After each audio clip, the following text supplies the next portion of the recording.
Assalamualaikum warahmatullahi wabarakatuh. Halo teman-teman dan Bapak dosen. Di era pembelajaran digital seperti sekarang, sistem ujian online sudah menjadi bagian penting dalam dunia pendidikan, terutama di perguruan tinggi berbasis pembelajaran jarak jauh seperti universitas terbuka.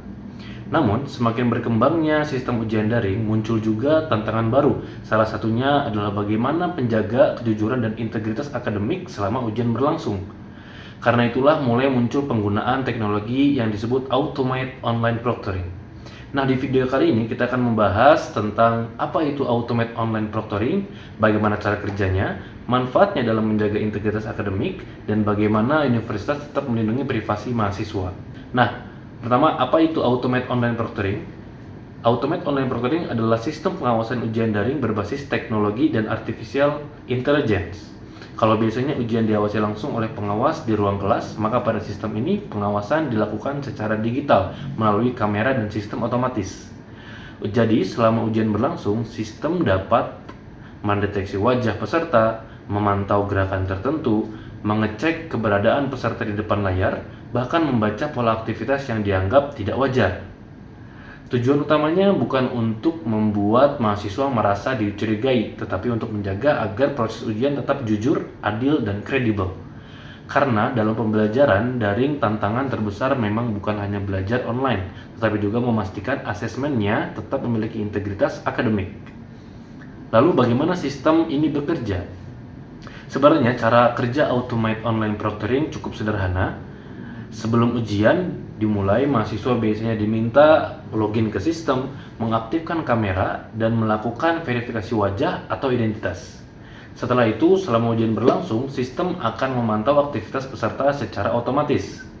Contohnya seperti, apakah peserta sering melihat ke arah lain, apakah ada orang lain yang muncul di kamera, atau apakah peserta berpindah tab terlalu sering. Beberapa sistem bahkan menggunakan AI untuk mendeteksi perilaku yang dianggap mencurigakan. Tetapi penting dipahami, sistem ini bukan langsung menghukum mahasiswa. Biasanya, sistem hanya memberikan tanda atau flag kepada pengawas jika ada aktivitas tertentu yang perlu diperiksa lebih lanjut. Jadi tetap ada proses evaluasi manusia, bukan sepenuhnya keputusan otomatis dari AI. Lalu manfaat Automated Online Proctoring. Kalau digunakan dengan tepat, sebenarnya sistem ini memiliki beberapa manfaat penting. Yang pertama, tentu untuk menjaga integritas akademik. Karena ujian online memiliki resiko membuka Google saat ujian, bekerja sama dengan orang lain, atau menggunakan bantuan pihak lain. Dengan adanya online proctoring, peluang kecurangan bisa diminimalkan sehingga hasil ujian menjadi lebih adil bagi semua mahasiswa-mahasiswa. Selain itu, sistem ini juga membantu universitas menjaga kredibilitas akademiknya. Karena bagaimanapun juga, ijazah dan hasil belajar harus benar-benar mencerminkan kemampuan mahasiswa, bukan hasil kecurangan. Manfaat lainnya adalah efisiensi. Dosen tidak harus mengawasi ratusan mahasiswa satu persatu secara manual. Sistem otomatis dapat membantu proses monitoring sehingga pengawasan menjadi lebih terstruktur.